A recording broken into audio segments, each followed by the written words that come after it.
Good afternoon, everyone. Welcome to the Gathering of Women. I'm a badass and I'm only human. Women's Retreat Speaker Spotlight. I am Carla Harris and I am the founder and host of this beautiful retreat. It will take place on March 15th through the 17th, 2024. And today is another one of our great opportunities to really learn more about the speakers that we're going to have at this dynamic retreat. So give me 1 second. It looks like we're having some issues. Okay, so we're just gonna...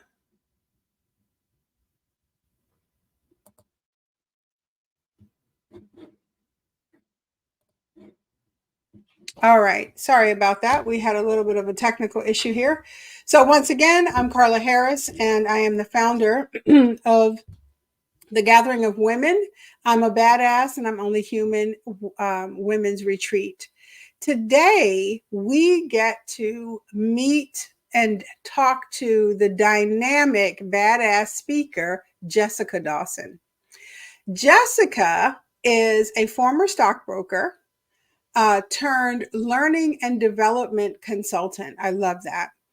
For almost a decade, Jessica worked for a premier management consulting firm where she coached and advised tens of thousands of executives, which included some of the world's top executives and leaders. I bet you she has some really good stuff she could tell us. She is now the founder of Empowered for Sales. And I can't wait to hear about her transition. So why don't we bring her in right now and let's all welcome Jessica Dawson. Hi, Jessica. Hello, I'm so excited to be here. Thanks so much, Carla. And what a fabulous introduction. I just love hearing even the name of the retreat. So excited to be here with you today. I know. Every time I say it, I get chills, right? Because we are badasses and it's time to celebrate ourselves. Absolutely, right? That's right. That's right. So tell me about your journey a little bit. What Empowered for Sales is, what you do, and why you transitioned from being a stockbroker, which I think, in my guesstimation has a lot of entrepreneurial vibes, into really just going out on your own. Ooh, such a great question. And well, I grew up in New Jersey, really close to Manhattan. And I remember, some of you may remember this, I'm going to date myself, but the bring your daughter to work days. And my dad was an investment banker. So I remember going into New York City and having this vision of stepping into being like this sexy powerhouse finance woman that was living in New York City. And that was a big dream that I had growing up. And so I grew up and I did that. And when I got into the role, Carla, I'll just be honest in saying I knew almost immediately that I did not like that role. Yeah. And I stayed, and it wasn't until 2008 where I was working for Lehman at the time, like for a subsidiary, and Lehman was collapsing and I'm taking client calls and getting called every single name under the sun. Wow. And that was a very much a catalytic moment because it was the first time that I realized, oh gosh, I'm not the only person who does not like my job. There are a lot of other people that don't like their jobs. Also just saw talent being squandered. So I ended up going back to school, came out and fell into coaching. Like it was never on my radar. It was something that I ran from for a long time. And even when I started at that management consulting company, I started out and I was hired as a salesperson. Right. And then we went through a reorg and I kind of got tapped on my shoulders to do learning and development. And I ultimately chose it because it scared me the most. Wow. Because I'm just one of these people that does the hard things that scare them. And what I found was in that role, every single time that I had to coach someone or I was on the stage speaking or I was in the classroom teaching, I had to sell myself. And I was starting from ground zero. And in that role, we could be resourced anywhere in the world, 80% of the time traveling. So in those moments of stillness and being by myself, I really started to go inside of myself to find kind of my confidence, my empowerment, and had a lot of false starts of wanting to start my own business, but ultimately why I chose to go into business for myself is I wanted to be my own boss. I wanted to make my own rules. I wanted to choose the people that I wanted to work with. And there was always something very special about entrepreneurship. And candidly, when I was in college, I started braiding hair. I would do like 10 heads a day and was racking in the dough in college. And then I always had these entrepreneurial roles. And Yeah. so there's this beautiful journey around entrepreneurship. And I also coached a lot of entrepreneurs in my day. And so today I get to work with both entrepreneurs and executives, which in my opinion are some of the world's leading leaders, right? Mhm. In kind of shaping our society. And the empowerment, the imposter syndrome, all of the emotions, and as you're building and growing your business empire, it's just one that I want to assist people with, and I get to do that every single day. So long answer, but yeah, that's a little bit about me. And I'm the head coach and founder of Empowered for Sales today, and I work with people to really maximize their ability to sell and close business, but also be able to sell themselves, believe in themselves, believe in their product, and the spiritual journey that one goes on in entrepreneurship as well. Yeah, definitely, definitely. Well, I am super, super excited to have you as a part of this retreat. So, first, a little bit about the Gathering of Women. So it's a retreat that really is an opportunity for all women to be celebrated. And when I decided, so first of all, this has been on my heart for probably about 7 years, and it has finally come to fruition here and now. And I'm excited that we're able to kick this off in March, of course, during Women's History Month, right? That's very intentional. And, really just making sure that women have an opportunity to look within and celebrate who they are and all they've overcome, all they've had to push through, mountains they've had to climb over. We do so much as women for others, our partners, our business, our children, our families. And many of us in this generation, especially in my age range, we have parents that we have to take care of, and we have kids that we have to take care of. So we're sort of in that sandwich part of life right now. So that's really what the Gathering of Women is that women are absolute badasses, and we're also human beings, and we cry and we laugh and we hurt, and we talk about things and feel things that we might not necessarily share with the world, but we share it with our sisterhood. You know what I mean? So Mhm. why? So I guess let us know, first of all, why it was important for you to be a part of this retreat. Absolutely. I'm going to go back and start with the name of the retreat. The unapologetic boldness of the name is what drew me in, right? That was number one. But then the other piece about this is just like you said, as women, it's a safe space to gather in community. And there have been so many studies that prove that community is the difference between a good life and a great life. And having a space to be able to unapologetically take some time back for yourself and reinvest in yourself is just so important. And oftentimes people feel guilty doing it. And Mm, I'm guilty of that. Like I had an adverse reaction the other day, and I had to take a couple of days to like recoup. And I'm feeling guilty because I can't operate at full capacity, yeah. right? And it's just like you have to carve out that time for yourself. Otherwise, nobody else will. And then the other piece about the retreat that I think is super inspiring is that there's something that everybody can relate to. You've got a myriad of topics that, regardless of where you're at in terms of being a woman, if you have a family, if you don't have a family, if you have a job, if you're an entrepreneur, there are all of these different ways that you can plug in, which I think is going to be very powerful for people for women especially, to get together and kind of take the corporate mask off, or let all of the pressures of society down and just be themselves in a space that's super welcoming for people to be themselves. Yeah, so that's why I was attracted to it. I'm super excited to be a part of the opportunity as well. Yeah, well, part so I keep telling people don't think of this as a conference, right? There's no PowerPoint, folks. No PowerPoints. This is about community. This is about sisterhood. This is really about getting to know one another and reconnecting with ourselves as we connect with new people.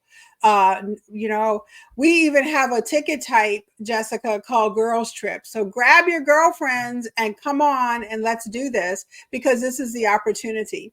So some of the topics that we're going to be talking about include authenticity and imposter syndrome for women, of course, especially, and resilience and really being able to overcome things. So when you talked about your business and the coaching that you did, you mentioned the term imposter syndrome. So I would imagine that you've coached probably men and women in your life. Is that correct? Absolutely. Mm-hmm. Do you find that men suffered from imposter syndrome like women do? Ooh, that's a great question. I think everyone experiences it. And I actually do think that everybody experiences it to the same degree. However, I do think that the difference is the way that it comes up in conversation, Mm-hmm. men versus women. I think that men are a little bit more reserved to call it what it is, versus women. A lot of times they'll just come right out and say it, and they kind of own it a little bit more. But I do actually think that it's something that everybody experiences it. Mm-hmm. And for women, though, we may be a little bit more hard on ourselves when we are experiencing it, Mm-hmm. and we look for those outlets, and actually seek out those outlets for help a little bit more than men. Yeah, yeah, we definitely, Mhm. I think we could probably be safe to say that we do know how to ask for help, probably just a little bit more, right? Yes, yes, So, have absolutely. you in your journey, um, have you ever experienced a feeling of imposter syndrome? And how has it, if so, how has it impacted your journey in your career? Oh gosh. First of all, this is a great question because I experience it all the time. Like Yeah. all the time. Um, and especially when I was in the world of finance, when I started off as a financial advisor, I was one of the only women. And then in that investment banking role as well, I was one of the only women. But I did grow up with brothers, so I'm kind of comfortable in that environment. But for the longest time, I didn't necessarily think I was that smart. I grew up with a mom who's a mathematician, a dad that was an investment banker, and I didn't necessarily get those genes, although I tried to force them. My Mm, smart comes out very differently. I'm more smart when it comes to people and understanding people and being able to understand and also really cultivate talent. But for me, it was more so about my abilities. Am I able to step up to this ability, and kind of questioning myself mhm. a lot. And so that didn't just stop in that stockbroker role. Every single time when I was in that consulting role, whenever I would go to an organization, when I would step into the room, I was always, nobody ever looked like me. I mean, it just that wasn't what it was. And so I really had a lot to overcome. And for me, I get my confidence through deep study. Mm. So if I have the study of it, and my reps in, or my experience with something, that a lot of times is how I'm able to overcome the imposter syndrome. But you have to go through the fire in order to get to that other side. It's like Sure. study, experience, getting yourself into it. But I would say that today, in entrepreneurship, I almost welcome it, because you can't grow when you're comfortable. So Mm. imposter syndrome, to me, I've kind of taken an empowering stance around it. It just means that you're growing and that you're not staying stagnant.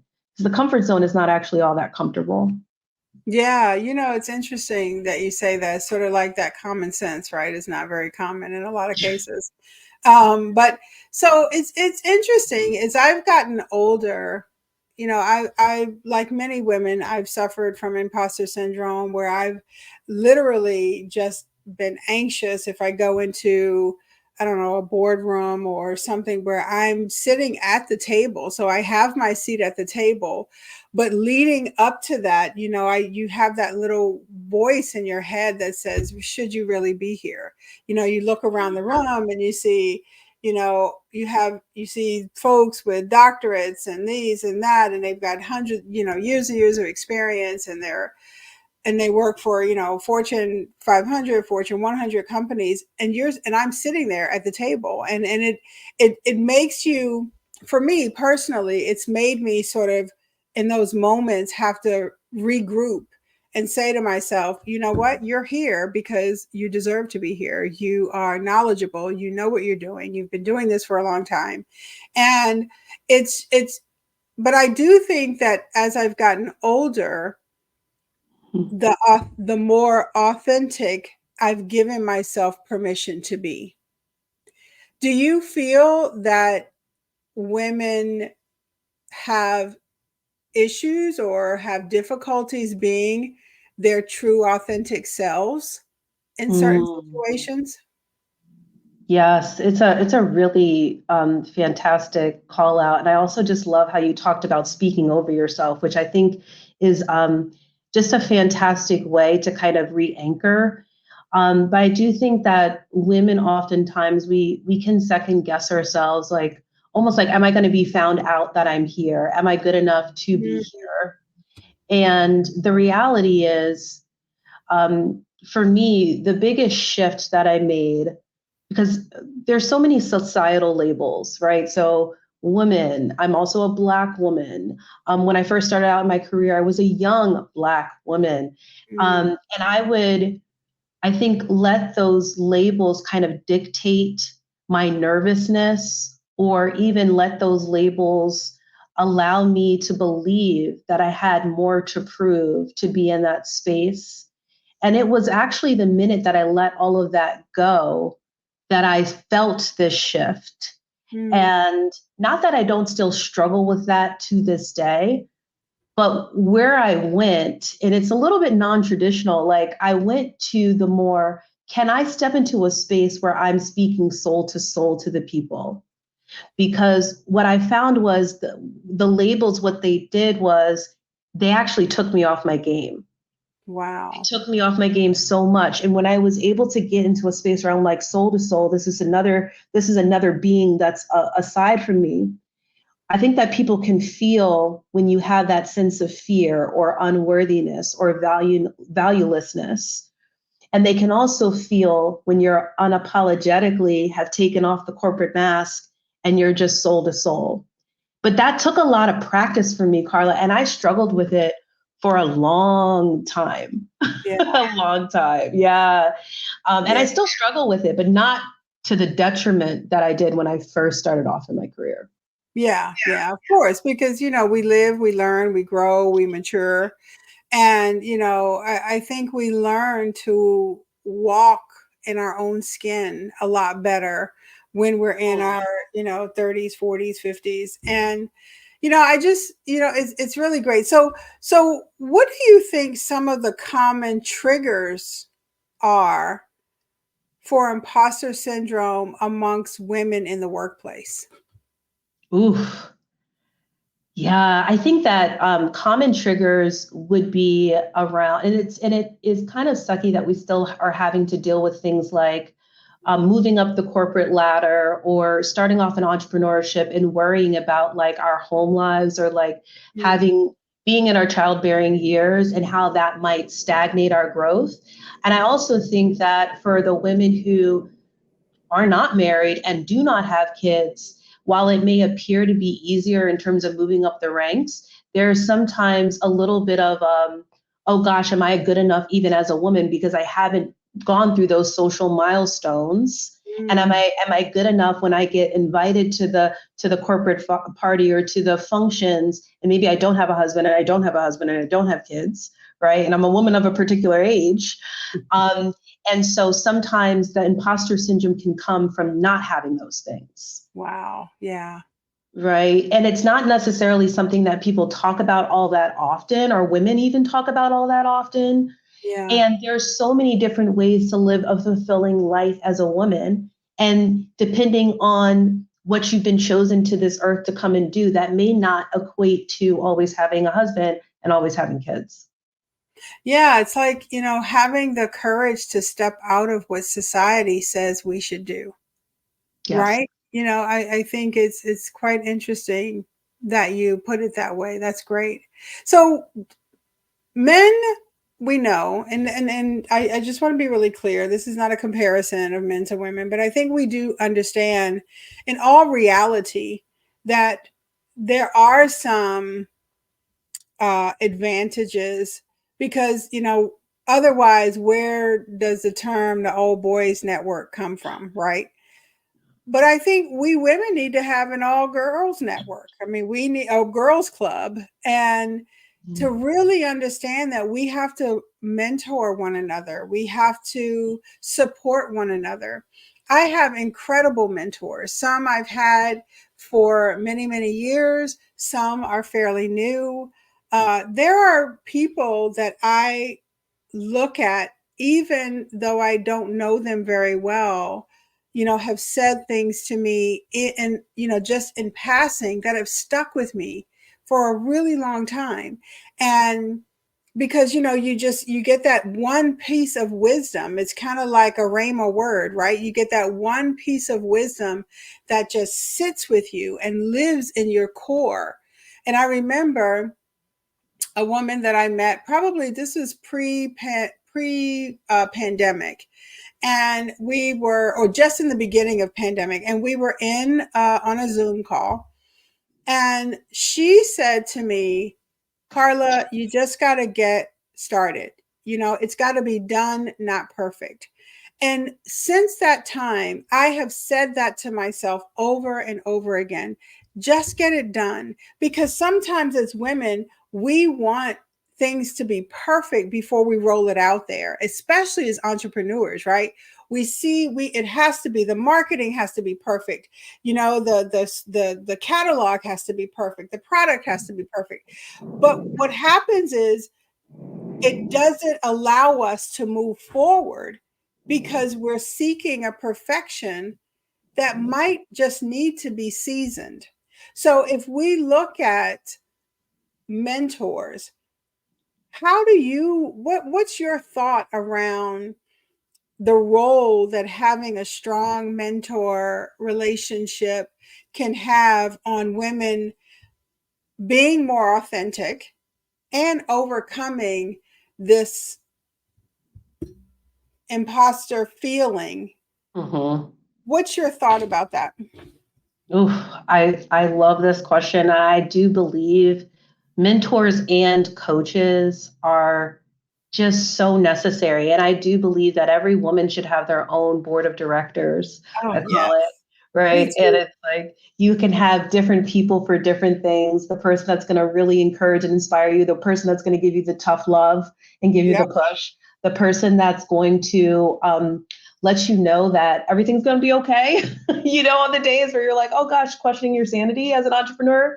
And so I think that you can't go without them. We're Mm, all standing on the shoulders of giants, and being self-made, it doesn't actually exist. yeah. Oh, Right. So yeah. if you're trying to go at it alone, you always will go further in community. Mm, Um, and I always have a coach. And I love every single one of my coaches. And when I say a coach, I mean like people that I hire. Like right now, for example, I'm being coached by two Black women Olympians that are so badass. wow. And because they competed at a global stage, the caliber of the way that they're coached is just next level. And I coach with them through like a group and then also one-on-one. And it's really pushed me. And just going back to what you said about just letting go of perfection, you Mm, know, um, there's such great learning that happens in the iterative process. And entrepreneurship, especially, is just a game of iteration. And yes, it it's all is. about plan, execute, and iterate, and then repeat. So, and even when you think about where you started your business, I think about where I started my business versus where it is today. It's Hmm. all an iterative process. And if you would have waited, you never would have gotten there. Yes, So, that's right.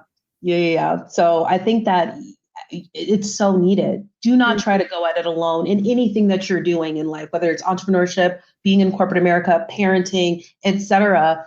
Find those people that can really be in your corner so that you can do it in community. Because as women, we actually function best in community. Absolutely. You know, Absolutely. it's in our DNA. So let's transition to the retreat. So why should women invest in themselves and attend the Gathering of Women, I'm a Badass and I'm Only Human women's retreat? Yeah, I mean, I'm like, why not? Why would you not do this? But Mhm. in terms of why you should do it, first of all, the setting. Now, I know you see the water underneath us, and you probably just looking at the water makes you feel really serene. But from what I hear in terms of the setting and the hotel, we're going to be right on the beach. So We the are. setting, right? The setting in and of itself is going to be a stress reliever. But then this is not, again, just as Carla said, like this is not a conference. There's not going to be any PowerPoints. This is a way for us to let our hair down, get really authentic about what's happening.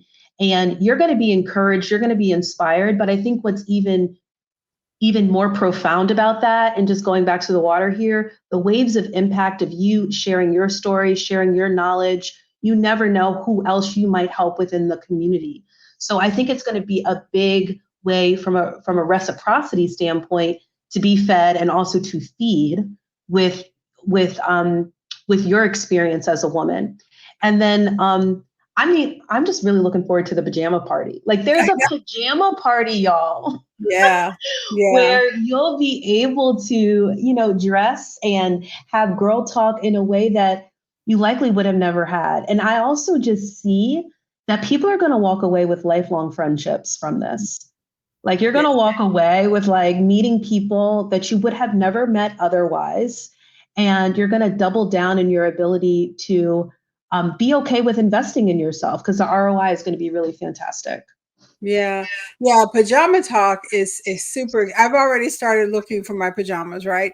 Yeah. Because I mean, it's an opportunity for us to have those really deep conversations about so many things that women talk about when they're one on one with their BFF, right? That we're just going to have some really great conversation. Um, so, if you could say three things, so you'll be. I mean, we're just having some really great conversation at this organization. I mean, at this event. So, one thing I do want to say is that this is not just about a retreat for women. This is a retreat by women. Every vendor that we're choosing is a woman owned business. We have a phenomenal woman DJ who will be welcoming us at our happy hour. I've requested that all the servers on the day of be a woman, and really, really looking at supporting us as sisterhood, as a true sisterhood, and making sure that we're able to give back into that woman entrepreneurial business. So, if you could say three things that that you would hope that women could take away from this experience, what would they be?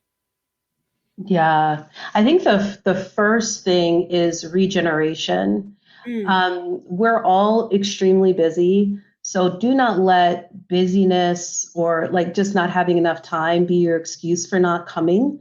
Because when you're really busy, oftentimes this is counterintuitive, but the pause can help you to further streamline or to further ideate or problem solve around whatever the problems are that you are experiencing.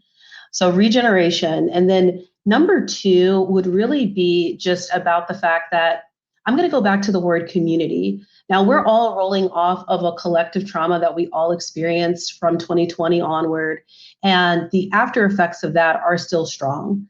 And people are craving community more now than ever before. So this is a way to have a very unique community experience that does not just have to be a one time. I think again, like the relationships are going to live on well beyond not only just the relationships, but also the knowledge that mm, you get will live on well beyond the time and space that's going to happen in March 2024.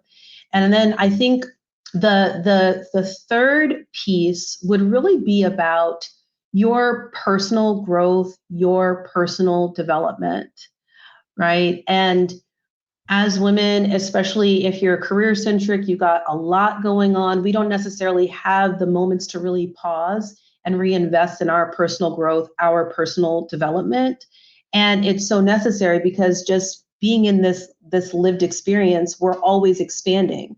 And Mm-hmm. if you're stagnant or you're feeling too comfortable, this is a way to shake things up, to receive some fresh new energy that you would not have otherwise received, and be a way to really catapult for the rest of 2024 and beyond.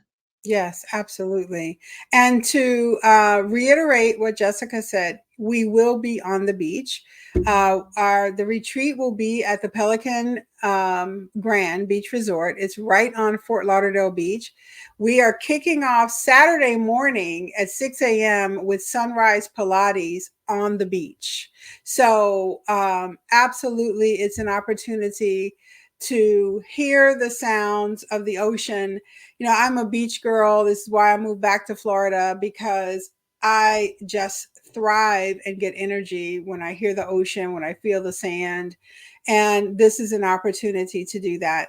So, Jessica, thank you, thank you, thank you for being here. And I hope I can say I can speak for you when I say to all women everywhere, we invite you to celebrate yourself. We give you permission to say yes to yourself and really take an opportunity to invest in yourself and your time getting to know yourself. So join us on March 15th through the 17th, 2024, during Women's History Month, as we celebrate women everywhere. And you'll see the code there. Right now, we're in early bird registration, which ends December 31st. And if you use the code BADASS, you will receive 10% off of any ticket type that you see there. But please join us for this phenomenal retreat. You will get to meet speakers like Jessica. You'll get to network and, you know, shake your leg a little bit with our DJ. DJ Divine will be there. Pajama Talk is going to be a really special time for us.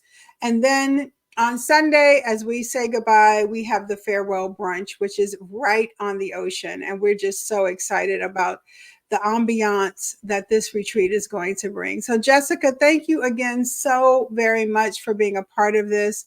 I am honored and humbled by just the vast knowledge and expertise that each of the speakers are going to bring. And you are absolutely a powerhouse, and I appreciate you.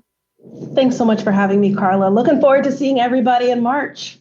Absolutely. So bossbadassery.com. Use the code BADASS to receive 10% off your registration. And remember, early bird registration rates end December 31st, 2023.